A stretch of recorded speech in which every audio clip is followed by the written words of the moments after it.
लोकसभा चुनाव आने से पहले कांग्रेस को लगा बड़ा झटका। बंगाल के बाद अब झारखंड से भी टूटा गठबंधन। और ये ममता बनर्जी खुद आज साबित कर दिए हैं कि हिंदुस्तान की कोई राजनीतिक व्यक्ति, कोई राजनीतिक पार्टी कम से कम ममता बनर्जी जैसे नेत्री पे भरोसा ना करे तो बेहतर होगी।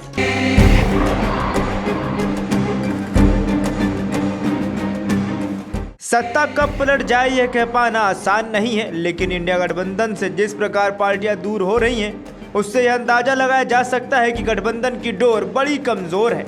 आपको बता दें कि इंडिया गठबंधन को उस समय करारा झटका लगा जब गठबंधन के मजबूत दल तृणमूल कांग्रेस ने बंगाल की सभी सीटों पर उम्मीदवारों का ऐलान कर दिया और कांग्रेस को ठेंगा दिखा दिया। अब ऐसा ही एक बड़ा झटका कांग्रेस को झारखंड से भी लगा है।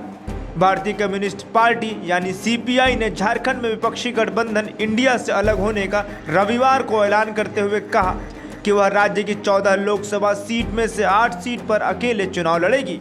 फिलहाल लोकसभा में सीपीआई का झारखंड से कोई भी सांसद नहीं है। गठबंधन की बात पर सीपीआई के प्रदेश सचिव महेंद्र पाठक ने कहा, हमने अपने दम पर लोकसभा चुनाव लड़ने का फैसला लिया है। उन्होंने आगे कहा, भाजपा यानी कि भारतीय जनता पार्टी ने अपने उम्मीदवारों की घोषणा कर दी है, लेकिन कांग्रेस और महागठबंधन ने अभी तक सीट बंटवारे पर कोई बातचीत नहीं की है, इसलिए हमने अकेले चुनाव लड़ने का फैसला किया है। पाठक ने आगे कहा कि यह निर्णय यहां पार्टी की प्रदेश कार्यकारी समिति की बैठक में लिया गया है। सीपीआई रांची, हजारीबाग, कोडरमा, चतरा, पलामू, गिरिडीह, दुमका और जमशेदपुर लोकसभा क्षेत्रों में अपने उम्मीदवार उतारेगी। महेंद्र पाठक ने कहा कि उम्मीदवारों के नाम की घोषणा 16 मार्च के बाद की जाएगी। इसी बीच झारखंड में सत्तारूढ़ गठबंधन का नेतृत्व करने वाली झारखंड मुक्ति मोर्चा यानी कि झामुमो ने कहा कि सीपीआई की प्रदेश इकाई का यह निर्णय पार्टी के भीतर अनुशासन पर सवाल खड़े करता है।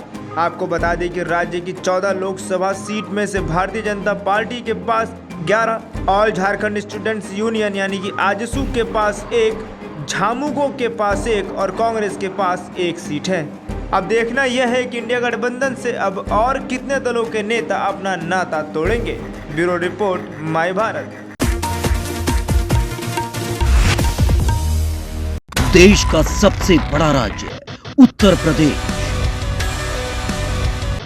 देश की राजनीति का सबसे बड़ा अखाड़ा, माय भारत बनेगा आम जनता की आवाज।